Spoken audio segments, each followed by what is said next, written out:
الله وبركاته شكرا جزيلا سلام عليكم السلام عليكم ورحمة الله وبركاته نحمد ونصلي على رسوله الكريم أما بعد أعوذ بالله من الشيطان الرجيم بسم الله الرحمن الرحيم قل هو الله أحد الله الصمد لم يلد ولم يولد ولم يكن له كفوا أحد قال النبي صلى الله عليه وسلم أخلص دينك يكفيك العمل القليل قال عليه الصلاة والسلام আল্লাহ তাকে তার গায়ের আত্মপ্রতি শুকরিয়া যে মহান আল্লাহ তাআলা আমাদেরকে দৈনন্দিন শিক্ষা করার জন্য নবীনগর মাদ্রাসায় আসার তৌফিক দান করেছেন। এর জন্য শুকরিয়া আদায় করি আলহামদুলিল্লাহ। তোমরা মনোযোগ সহকারে শুনবা, কারণ দুনিয়াতে আল্লাহ তাআলা আমাদেরকে পাঠিয়েছেন যেন আল্লাহ তাআলাকে রাজি খুশি করে দুনিয়া থেকে আমরা যাইতে পারি, এই চেষ্টা আমাদের করতে হবে। তোমরা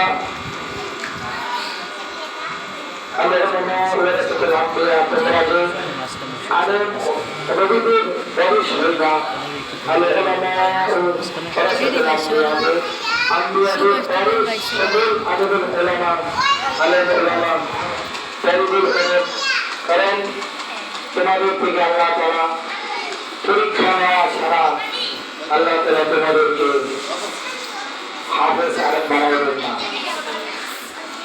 কারণ দুনিয়া একটি পরীক্ষার হল। এই দুনিয়া থেকে আমাদের উপার্জন করে যেতে হবে। যে সূরা পাঠ করেছি আল্লাহ তাআলা যদি আমাদেরকে তৌফিক দান করে এই সূরার সাহায্য এবং সূরার কিছু আলোচনা করব ইনশাআল্লাহ। যেন আল্লাহ তাআলা আমাদেরকে এই সূরার উপর আমল করার তৌফিক দান করেন। সকলে বলে আমিন।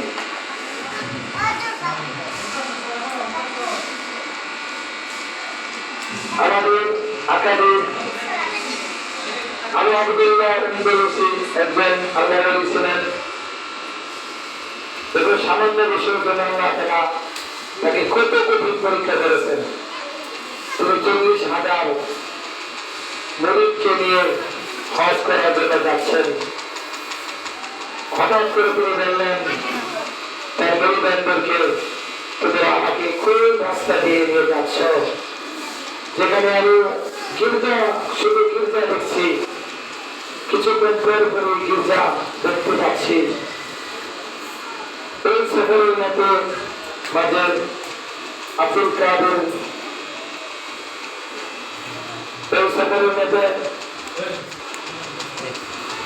জুনায়েদ বাগদাদি রাহমাতুল্লাহ আলাইহি ছিলেন এবং শিবলি রহমানি মতো এত বড় বড় ব্যক্তিত্ব আছিলেন।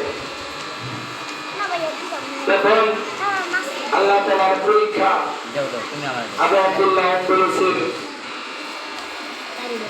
আসতে শুরু করলে তিনি বললেন যে যে কথাটা বললাম এটা তো বলা ঠিক হবে না, ঠিক হয়েছে না, কিন্তু আল্লাহ তাআলার প্রিয় বান্দা যেহেতু সামনে যাব, আল্লাহ তাআলার নৈকট্য যারা লাভ করেছে, আল্লাহ তাআলার নিকটবর্তী যারা হয়েছে, সামান্য বিষয় তাদেরকে প্রতি আল্লাহ তাআলা নারাজ হয়ে দেন। তিনি কোরআনের হাফেজ ছিলেন, হাফেজের হাফেজ ছিলেন, এই হাফেজের হাফেজ ছিলেন। এরপরে একজন ব্যক্তিত্ব সাথে সাথে তিনি কোরআন সব ভুলে গেলেন, হাদিসও ভুলে গেলেন। শুধু একটা আয়াত মুখস্থ ছিল,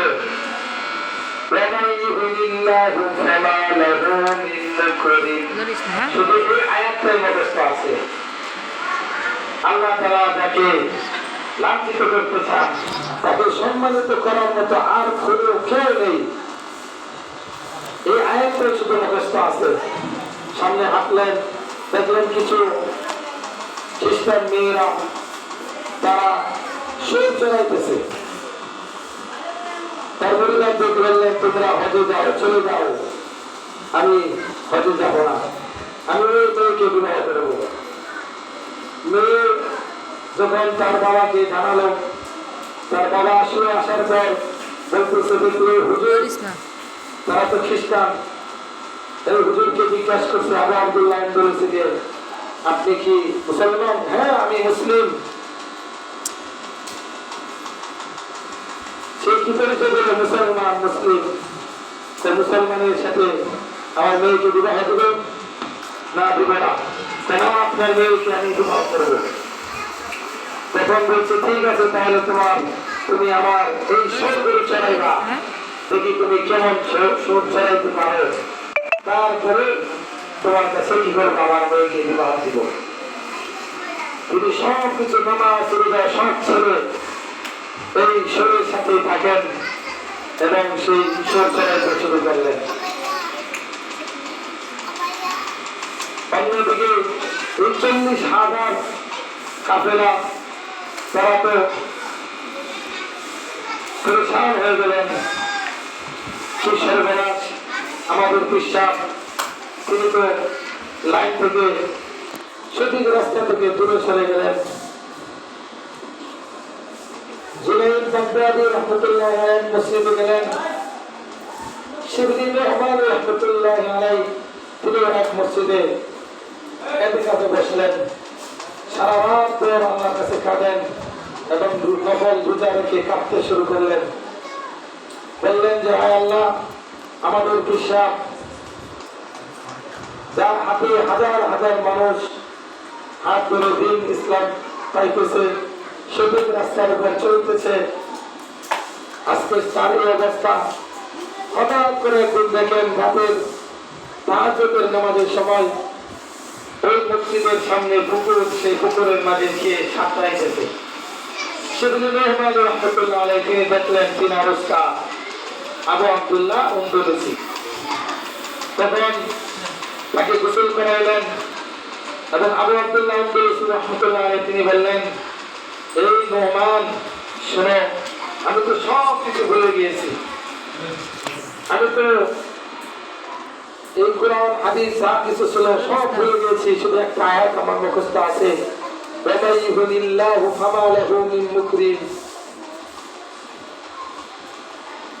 শুধু এই আয়াতটা আমার মুখস্থ আছে, আর কোন আয়াত আমার মুখস্থ নাই। তখন তাকে গোসল করাইলেন এবং বলতেছেন, এই নোমান শোনো, তুমি তো আমার হাতে বায়াত গ্রহণ করেছিলে, আর এখন আমি তোমার হাতে বায়াত গ্রহণ করছি, তুমি আমাকে কালিমা পড়াও, মুসলমান বানাও। ছাত্র উস্তাদ শিবলি রহমান রহমতুল্লাহ আলাইহি আবু আব্দুল্লাহ উন্দুলুসি রহমতুল্লাহ আলাইহিকে কালিমা পড়াইলেন। দুইজন অনেক আল্লাহর কাছে কাঁদলেন। দেখেন, সামান্য একটু বিষয়ের জন্য আল্লাহ তাআলা কত কঠিন পরীক্ষার মাঝে পারলেন। আমরা যে হাফেজ হব, দিনের রাস্তায় খেদমত করব, আল্লাহ তাআলার কাজ করব, আল্লাহ তাআলা কি আমাদেরকে পরীক্ষা দিবেন না? অনেক পরীক্ষার সম্মুখীন আমাদের হতে হবে। সেই পরীক্ষার মধ্যে ফাঁস করলে সে আল্লাহ তাআলা সেই পালানোর জান্নাত, ওয়াদা করা যে জান্নাত, সেই জান্নাত আমরা পাবো। যাই হোক, সময় কম, যে সূরা ইখলাস পাঠ করলাম, সূরা ইখলাসের শানে নজুল কিছু ওয়াকিয়া বর্ণনা করব, যেন আল্লাহ তাআলা আমাদেরকে আমল করার তৌফিক দান করে। সকলে মনোযোগ সহকারে শুনবে। যারা উস্তাদ জানা আছেন তারাও এখানে বসে এগুলো শোনেন, যেন আল্লাহ তাআলা আমাদের, এই দুনিয়া তো একসময় শেষ হয়ে যাবে, যেন আমরা আমল করে এই দুনিয়ার জীবনটা আমলে পরিণত করে আল্লাহ তাআলাকে সন্তুষ্ট করে যেন আমরা পরকালে যেতে পারি। এই সূরার অনেক তাফসীরে কাবীরের মধ্যে আল্লামা ফখরুদ্দিন রাজি রহমতুল্লাহ আলাইহি অনেকগুলো ঘটনা আনছেন। এই সূরা ইখলাস এমন একটি সূরা যদি কেউ 3 বার পাঠ করে তাহলে সে পূর্ণ কোরআন শরীফের 1 খতম সওয়াব তার আমলনামায় লেখা হয়। চিন্তা করছে আমরা সূরা ইখলাস পারি তো সবাই, ইনশাআল্লাহ সবাই পারি তো? জি। কুল হুয়াল্লাহু আহাদ আল্লাহুস সামাদ লাম ইয়ালিদ ওয়া লাম ইউলাদ ওয়া লাম ইয়াকুল লাহু কুফুয়ান আহাদ। সকলে এই সূরা পারি না? জি। ইনশাআল্লাহ সকলে মনোযোগ সহকারে শুনবো। শুনে আমি কি বলতেছি দেখো কত ফজিলতের কথা এই সূরার মধ্যে বলা হইতেছে, আমরা আমল করব ইনশাআল্লাহ। হ্যাঁ, দেখো এই সূরা যদি কেউ ইখলাসের সহিত পাঠ করে, আল্লাহ তাআলা এই দুনিয়াতে যত মানুষ আসছে, বর্তমান রয়েছে, আসবে, সকলকে যে সব আল্লাহ তাআলা দিবেন এই পরিমাণ নেক তার আমলনামায় দিবেন। বলেন সুবহানাল্লাহ। চিন্তা করেছেন? সকলে বলি সুবহানাল্লাহ। তাহলে এই কত ফজিলতের সূরা, এই সূরা একদিন রাসূলুল্লাহ সাল্লাল্লাহু আলাইহি ওয়াসাল্লাম তবুকের যুদ্ধের সময় তবুক পাহাড়ের মধ্যে রাসূলুল্লাহ সাল্লাল্লাহু আলাইহি ওয়াসাল্লাম বসে আছেন। শোনো, ওই সময় হযরত জিবরাইল আলাইহিস সালাম আসলেন, আয়েশা বলতেছেন, ইয়া রাসূলুল্লাহ আমি হাজির। নবী করিম সাল্লাল্লাহু আলাইহি ওয়াসাল্লাম বললেন, এ জিবরাইল তবুক যুদ্ধ তো শেষ, কাফের বেঈমানরা তারা পালিয়ে চলে গিয়েছে, তারা তো এখানে এই যুদ্ধ থেকে পলায়ন করেছে, এখন কেন আসছো? আমি আসছি 70,000 ফেরেশতা নিয়ে। কেন আসছি? আপনার একজন সাহাবী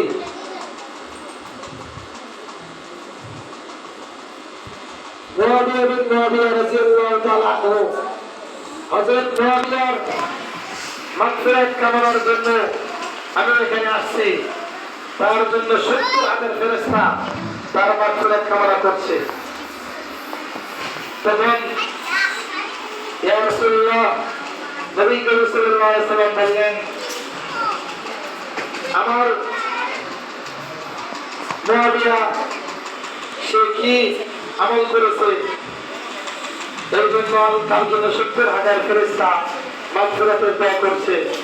তখন বলতেছেন, আপনার এই সাহাবী যখনই সময় পায় তখনই সূরা ইখলাস পাঠ করে। কোন সূরা পাঠ করে? সূরা ইখলাস। কোন সূরা পাঠ করে? সূরা ইখলাস। কুল হুয়াল্লাহু আহাদ আল্লাহুস সামাদ লাম ইয়ালিদ ওয়া লাম ইউলাদ ওয়া লাম ইয়াকুল লাহু কুফুয়ান আহাদ। এই সূরা মাত্র 41 সময় লাগছে না? আমরা যেভাবে পাঠ করে গেছে 70,000 ফেরেশতা এই সাহাবীর জন্য দোয়া করে। যে ফেরেশতারা যদি তোমাদের জন্য দোয়া করে তাহলে আল্লাহ তাআলা অবশ্যই তোমাদেরকে কি জান্নাত দিবেন, ঠিক না? দেখো আরেকদিন রাসূলুল্লাহ সাল্লাল্লাহু আলাইহি ওয়াসাল্লাম বসা, এমনি হযরত জিবরীল আলাইহিস সালাম সালার পোশাক পরিধান করে আসলেন, সালার সব পরিধান করে আসলেন। তখন নবী করিম সাল্লাল্লাহু আলাইহি ওয়াসাল্লাম হযরত জিবরীলকে বললেন, এই জিবরীল তুমি আজকে সালার চট পরিধান করেছো কেন? হযরত জিবরীল আলাইহিস সালাম বললেন, ইয়া রাসূলুল্লাহ শুধু আমি নই, আমি শুধু সালার চট পরিধান করি নাই, আসমানের সকল ফেরেশতারা আজকে সালার চট পরিধান করেছে। নবী করিম সাল্লাল্লাহু আলাইহি ওয়াসাল্লাম বললেন, কেন কেন পরিধান করছে? বলতেছে, আপনার একজন সাহাবী আছে, প্রিয় সাহাবী আবু যর গিফারী রাদিয়াল্লাহু তাআলা আনহু, সে আজকে সালার চট পরিধান করেছে, তাই আসমান জমিনের সকল ফেরেশতারা কি করেছে? সালার চট পরিধান করেছে। কারণ কি? কারণ কি? কারণ হলো আবু যর গিফারী রাদিয়াল্লাহু তাআলা আনহু তিনি এত বেশি করে সূরা ইখলাস পাঠ করেন, যখনই সময় পান তখনই সূরা ইখলাস পাঠ করেন। তাহলে আপনি সূরা ইখলাস পাঠ করবেন তো? দেখেন আরো আল্লামা ফখরুদ্দীন রাজি তাফসীর কাবীরের মধ্যে আরো একটি ঘটনা আনছেন। রাসূলুল্লাহ সাল্লাল্লাহু আলাইহি ওয়াসাল্লাম একদিন মসজিদে নববীতে বসে রইলেন। দেখেন একজন সাহাবী কি করছে? 4 রাকাত নফল নামাজ পড়ছে। 4 রাকাত নফল নামাজের মাঝে 4 রাকাতের মধ্যে সূরা ইখলাস পাঠ করলে কুল হুয়াল্লাহু আহাদ আল্লাহুস সামাদ লাম ইয়ালিদ ওয়া লাম ইউলাদ ওয়া লাম ইয়াকুল লাহু কুফুয়ান আহাদ। শুধু কি সূরা ইখলাস পাঠ করছে 4 রাকাতে, নামাজ শেষ। রাসূল ডাক দিলেন, তাআল হুনা, এদিকে আসো। সাহাবী আসলো, আসার পর বলল, তুমি যে 4 রাকাতে সূরা ইখলাস পাঠ করলা, তুমি কেন করে সূরা পারো না? ওই সাহাবী বললেন, ইয়া রাসূলুল্লাহ, আমি অনেক সূরা পারি, কিন্তু নফল নামাজে আমি সূরা ইখলাস বেশি বেশি পাঠ করি, কারণ আমি এই সূরা ইখলাসকে অনেক মহব্বত করি। ইন্নী উহিব্বুহা, কি বলছে? ইন্নী উহিব্বুহা, আমি তাকে অনেক মহব্বত করি, আমি এই সূরাকে মহব্বত করি। রাসূল বললেন, ঠিক বলছো তো? ঠিক, সত্য বলছো। তখন রাসূল বললেন, ইন্না হাব্বাকা ইলাইয়া উদখিলাল জান্নাহ। চিন্তা করছেন তো, তুমি যে এই মহব্বত, তোমার এই মহব্বতই তোমাকে জান্নাতে কি করবে? দাখিল করাইবে, প্রবেশ করাইবে। সুবহানাল্লাহ। চিন্তা করছেন? তাহলে সূরা ইখলাস আমরা পাঠ করব তো? আরেকদিন আরেক সাহাবী দেখলেন, সাহাবী কি করতেছে? এক মুনাজাত বানাইছে। কি করছে? মুনাজাত করতেছে, আল্লাহুম্মা গফিরলি আহাদ, আল্লাহুম্মা গফিরলি সামাদ, আল্লাহুম্মা গফিরলি লাম ইয়ালিদ ওয়া লাম ইউলাদ ওয়া লাম ইয়াকুল লাহু কুফুয়ান আহাদ। মুনাজাত শেষ। রাসূল ডাক দিলেন সাহাবীকে, এদিকে আসো। তুমি যে মুনাজাত করলা, আনকমন একটি মুনাজাত, এমন মুনাজাত তো আমি কোনোদিন শুনি নাই। ওই সাহাবী বলতেছেন, ইয়া রাসূলুল্লাহ, আমি এই সূরা ইখলাস দিয়ে মুনাজাত বানাইছি। কি করছি? সূরা ইখলাস দিয়ে মুনাজাত বানাইছি। তখন রাসূল বলতেছেন, গাফারাল্লাহু লাকা, গাফারাল্লাহু লাকা, গাফারাল্লাহু লাকা ثلاث مرات। বুঝছেন? আল্লাহ, রাসূল কি বলতেছেন? আল্লাহ তাআলা তোমাকে ক্ষমা করে দিয়েছে, তোমাকে ক্ষমা করে দিয়েছে। বুঝতে পারছেন? তাহলে চিন্তা করেন, তোমার পিছনে সামনে সমস্ত গুনাহ কি করেছেন? আল্লাহ তাআলা ক্ষমা করে দিয়েছে। এই সূরা আরেকটা বর্ণনা আনেছেন আল্লামা ফখরুদ্দিন রাজি তাফসীরে কাবীরের মাঝে। রাসূলুল্লাহ সাল্লাল্লাহু আলাইহি ওয়াসাল্লাম কাছে এক গ্রাম থেকে এক সাহাবী আসছে। ভালো বুঝে মনোযোগ সহকারে শুনবেন।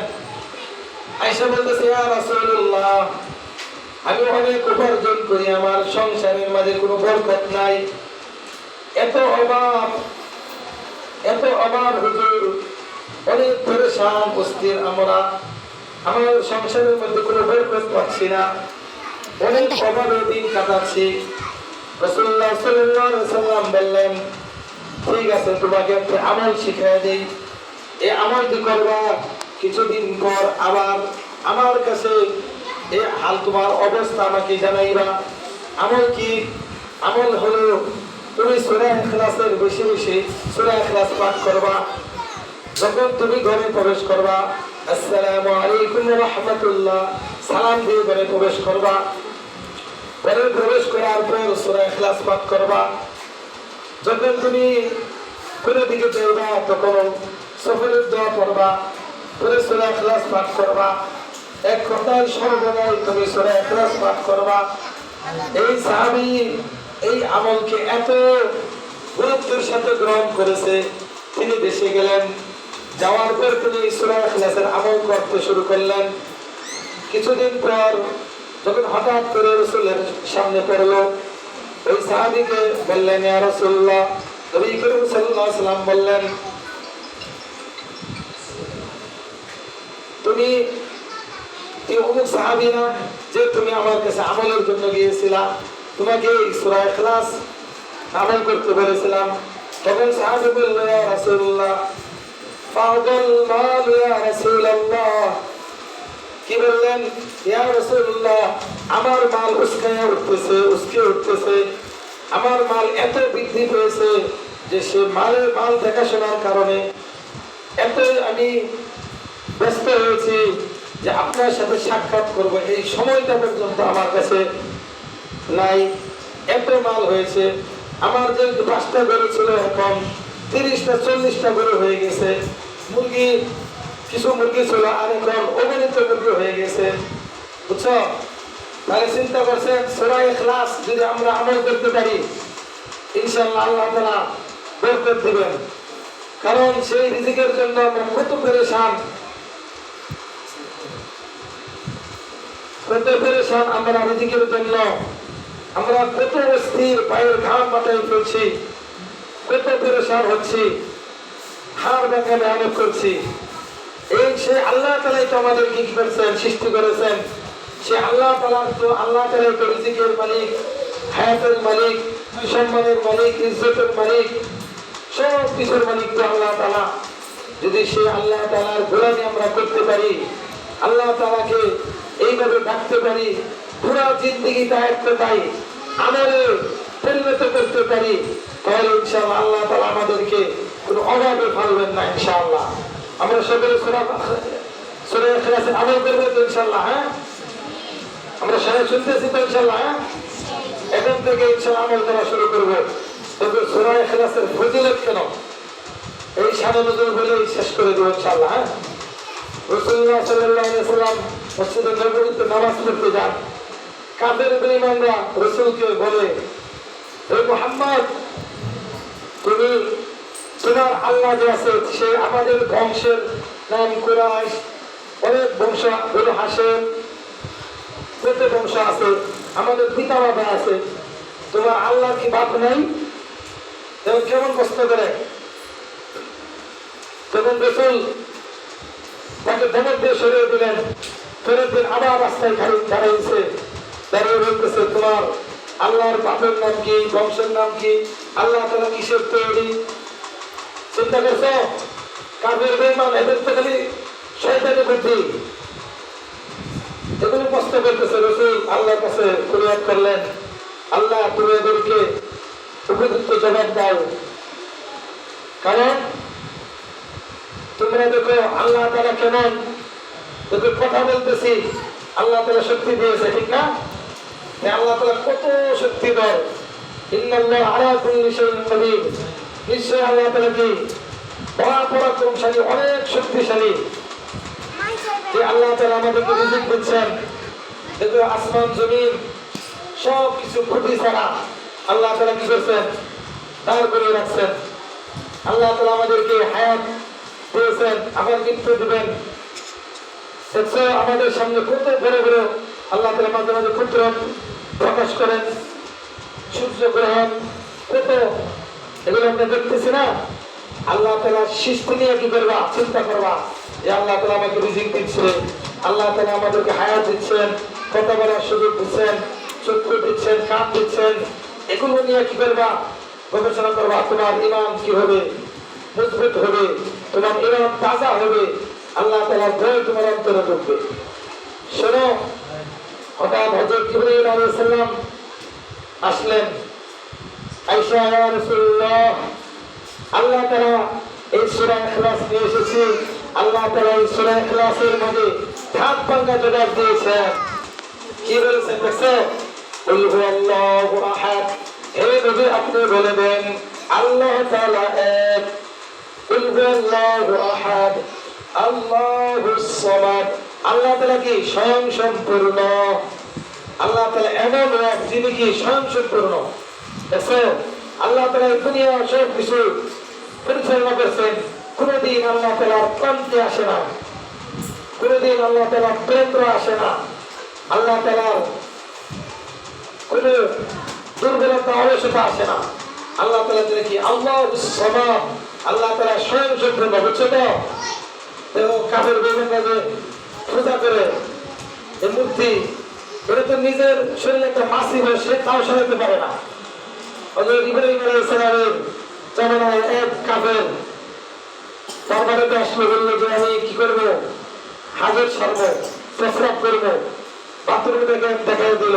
তার সাথে একটি মূর্তি ছিল, মূর্তির পাশায় কি ছিল, একটি ক্ষতি তো গেড়ে রাখে তারা, সেই ক্ষতি সহ ক্ষেতের কিনারে মূর্তিটা পুঁতে সে প্রস্তাব করতে গেল। সে আইসা থেকে কুকুর তার মূর্তির মধ্যে প্রস্তাব করতেছে। চিন্তা করছো এটা কি স্বয়ং সম্পূর্ণ? হ্যাঁ, যে মূর্তি তার শরীরে প্রস্রাব করলে সে প্রস্রাব কি করতে পারে না, প্রতিরোধ করতে পারে না, ফেরাইতে পারে না, এটা কি স্বয়ং সম্পূর্ণ হতে পারে? চিন্তা করছো তখন তার শরীরে সেই কাফের শরীরে উঠলো না। হযরত ইব্রাহিম আলাইহিস সালামকে বললেন একটি লাঠি দেন, সে লাঠি দিল, লাঠি দিয়ে এই মূর্তিকে চূর্ণ বিচ্ছিন্ন করে ফেলে দিল। এবং হযরত ইব্রাহিম আলাইহিস সালামের কাছে এসে বলতেছে আমি কি করবো? কালিমা করবো, লা ইলাহা ইল্লাল্লাহ ইব্রাহিম খলিলুল্লাহ। তখন ইব্রাহিম আলাইহিস সালাম বললেন না, তুমি তো পবিত্র, তুমি গোসল করে আসো, পাক সাফ হয়ে আসো, তাহলে কি করবো? তোমাকে কালিমা পড়াবো। তখন কালিমা পড়াইলেন, লা ইলাহা ইল্লাল্লাহ মুসা, লা ইলাহা ইল্লাল্লাহ ইব্রাহিম খলিলুল্লাহ। এই মুসা আলাইহিস সালাম প্রত্যেকের জন্য লা ইলাহা ইল্লাল্লাহ মুসা কালিমুল্লাহ। মুসার জন্য কি ছিল? আমাদের কালিমা কি? লা ইলাহা ইল্লাল্লাহ মুহাম্মাদুর রাসূলুল্লাহ। চিন্তা করছেন প্রত্যেক যুগে লা ইলাহা ইল্লাল্লাহ ছিল, এটার সাথে কি ওই নবীর নাম তার সাথে সংযুক্ত ছিল। এখন বুঝতে পারছো সূরা ইখলাসের কেন এত ফজিলত, কেন এত সম্মান? যারা সূরা ইখলাস পাঠ করবে তাদের আল্লাহ তাআলা কেন এত শ্রেষ্ঠত্ব দান করবেন? সবাই বুঝতে পারছো তো? সবাই বুঝছো? কথা বলো না কেন? সবাই কথা বলো। সূরা ইখলাস সবাই পারো?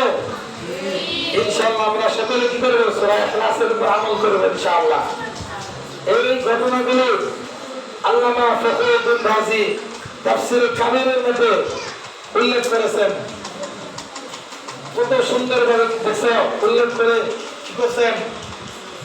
সূরা ইখলাসের তাফসীরের মধ্যে উল্লেখ করেছেন। যেন আমরা সকলেই যেন এই সূরা ইখলাসের উপর আমল করতে পারি। আল্লাহ তাআলা আমাদের সকলকে সূরা ইখলাসের উপর বেশি বেশি আমল করার তৌফিক দান করেন। সকলে বলে আমিন।